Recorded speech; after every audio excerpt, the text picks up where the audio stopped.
What happens when people reject the one sent to guide them? When truth is no longer valued, and leadership begins to serve itself instead of the people, everything slowly begins to fall apart. In Zechariah chapter 11, we are given a warning, not just for Israel in that time, but for every generation that chooses to turn away from God. Because rejection is never neutral. It always leads somewhere. The chapter opens with a powerful image of destruction. Lebanon is told to open its doors so that fire may consume its cedars. The tallest trees, the strongest symbols of stability, are brought down. What once looked unshakable begins to collapse. And the shepherds, the leaders, begin to cry out, because they can see what is happening. Everything they depended on, everything that once gave them strength, is now being taken away. This is not just about trees. It is about a people losing their foundation because they have drifted away from truth.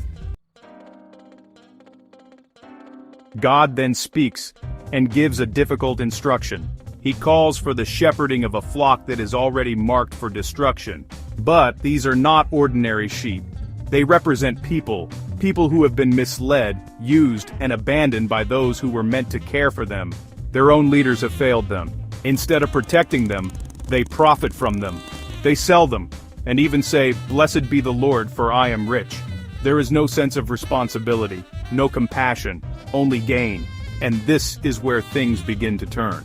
Because when leadership becomes selfish, those under it begin to suffer deeply. So God declares something heavy. He says he will no longer have pity. Each person will fall into the hands of another, and into the hands of their king. And no one will rescue them. It is a painful reminder that when truth is ignored, and leadership fails, destruction does not come suddenly. It builds slowly, until it can no longer be stopped. Then something deeply symbolic takes place. The prophet takes two staffs. One is called favor, and the other, unity. These are not just names. They represent something much greater. Favor speaks of God's protection, His covering, His grace over the people. Unity represents the bond that holds people together, the peace that keeps them from tearing each other apart. But then, something unexpected happens. The first staff is broken. Favor is removed. God's protection is withdrawn. And without that covering, the people are exposed. Then later, the second staff is broken. Unity is destroyed. Division begins to grow, and what was once whole begins to scatter. This is the deeper message. When people reject God, they don't just lose direction. They lose protection, and they lose unity.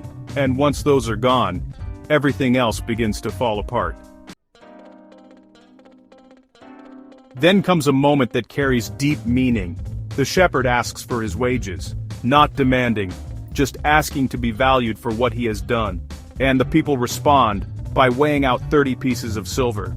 It is a small amount, the price of a servant. And in that moment, we see how little they valued the one who cared for them, how little they appreciated what had been given to them. And God responds in a striking way. He says, "Throw it to the potter," almost as if to say, this is what they think it is worth. It is a painful reflection, not just of their time, but of human nature. Because even today, people often undervalue what matters most. They ignore truth. They overlook guidance, until it is gone. Finally, God allows another shepherd to rise. But this one is very different. He does not care for the lost. He does not seek the young. He does not heal the broken, and he does not sustain the healthy. Instead, he consumes them. He devours the flock he was meant to protect. This is not just about one leader. It is a warning.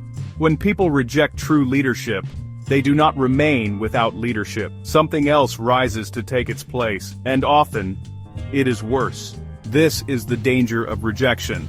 It creates a space that something harmful is ready to fill. Zechariah chapter 11 is not just a story from the past, it is a warning, a mirror held up to every generation. When truth is rejected, when leadership becomes selfish, when God is ignored, something always follows.